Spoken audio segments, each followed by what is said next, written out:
kailangan nating itama yung ating perspective eh.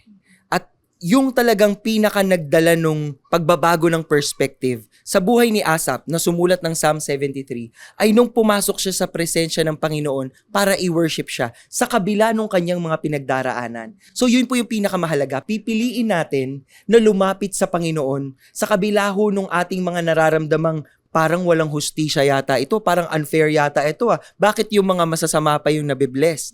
Lumapit ho tayo kay Lord kasi siyang magtatama doon sa ating pag-iisip. At makikita natin, na katulad nung nakita ni Asaph, hindi sa buhay na ito sinusukat ang blessing. Dahil marami pong blessing dito sa mundong ito na akala natin blessing, iiwan mo rin. Pero ang tunay na blessing ay yung saan tayo pupunta pag tayo po ay natapos na yung buhay dito sa mundo. At sana, doon tayo pupunta sa piling ni Lord at hindi doon sa wala siya.